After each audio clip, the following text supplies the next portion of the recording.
Hi, so I'm Alex Jupinka, and this is our lab with my partners Roya, Izzy, and Dixia. So at first I'm just going to kind of talk about like what a microbiome is and like what a gut microbiome is.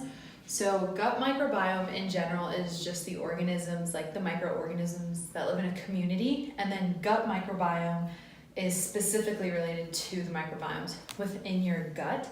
So there are a few different relationships between microbiomes and physiological conditions. So for example, one would be like a bowel syndrome. So the difference between the microbiome and those of a bowel syndrome would be the aspects that the microbiome help to and can do. So the relationship would be that they are correlated, because if the microbiome is not effective enough, the condition is going to result from that. And we got that exactly from sciencedirect.com.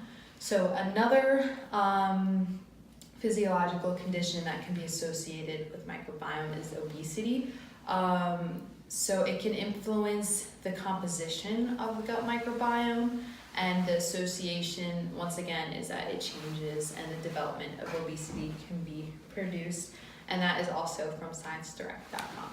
So we had an original question and hypothesis, which was later changed, which I'll talk about later. But so our original question was, does gender have an effect on the gut microbiome in dogs? And our hypothesis was, if the overall health of a female dog is very good, then it's due to the gender in the gut microbiome. Our new question after getting our new samples was, does age have an effect on the microbiome and their health? And our new hypothesis was, if a dog is young in age, then the overall health was very good due to the age of the microbiome. So the samples that we used, so as I said, we had to change our samples when we were analyzing it, but so the samples that we originally started with was one of a German Shepherd that was 10 months old and he was male with average health.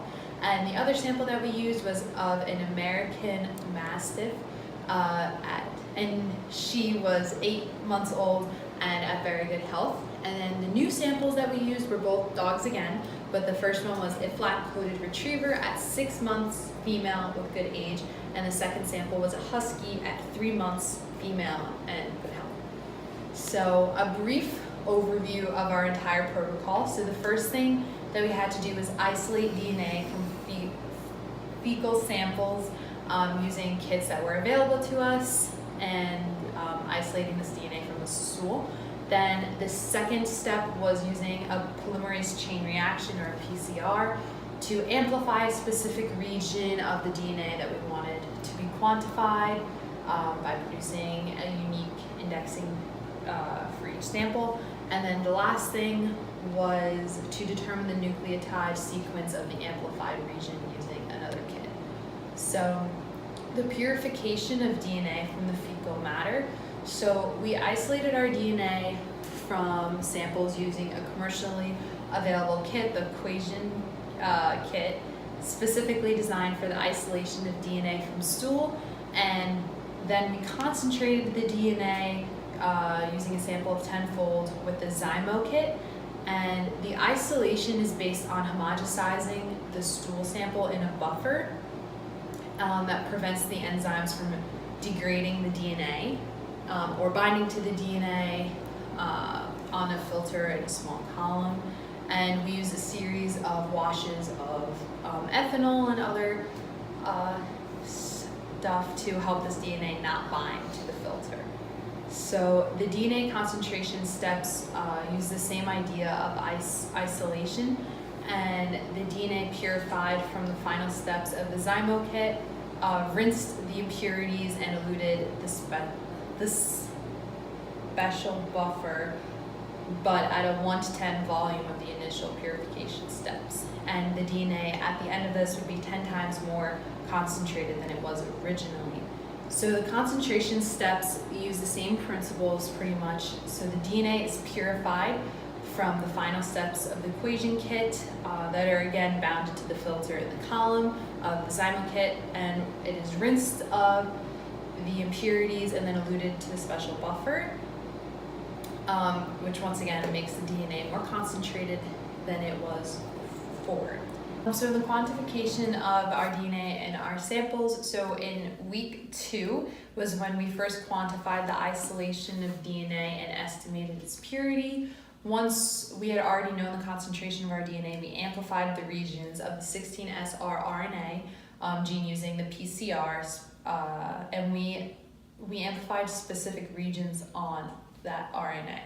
And the expected size after the PCR is 550 BP. So the specific parts of the regions that we amplified of the 16S rRNA are the V3 and V4 sections. And once the primers bound, the temperature is then raised to 72 degrees Celsius so that the DNA polymerase can start synthesizing the DNA. And in order to change the reactions, in order to change the reaction temperatures quickly, a PCR is conducted in a thermocycler, which is programmed to change the reaction temperature quickly. So when you start with only one copy of the molecule, a PCR reaction with 30 cycles can produce over 1 billion copies. However, though, eventually the reaction will run out of primers or nucleotides, or the enzyme itself will denature, which will allow it to stop functioning. So to kind of like avoid that, we used a commercially available kit from the Promega Corporation, which combines all of the reagents necessary except for the template, which we use DNA for. So the gel electrophoresis is a step that we use throughout our lab, and this relies on the ability of charged particles to migrate an electric field from the anode to the cathode. And we used it to separate DNA, RNA, and proteins of different sizes and shapes from our samples. So we then used our PCR cleanup, which is the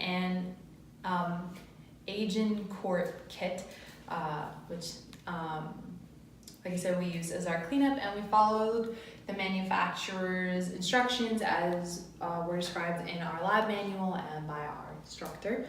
So the PCR cleanup was another complete cleanup that we used to remove all the components of the amplification PCR buffer, as well as unused forward and reverse primers. And this is crucial to the success of our next round of PCR, which is our indexing PCR, especially the removal of the primers, because if they were to stay in the solution, the amplicon would interfere with the indexing PCR by binding to the primers that were already in our solution. So our indexing PCR, we ran for 8 cycles. So our first thing that we did was at 95 degrees Celsius for 3 minutes. Then we ran the 8 cycles of 95 degrees Celsius for 30 seconds, 55 degrees Celsius for 30 seconds, 72 degrees Celsius for 30 seconds, and then we did 72 degrees Celsius for 5 minutes, and we held it at 4 degrees Celsius. So our indexing PCR is a really crucial step in our whole lab because it allows us to be able to identify which sequences came from which samples. So to do that, we added a unique set of sequence tags to the end of amplicons from each sample using the indexing PCR reaction.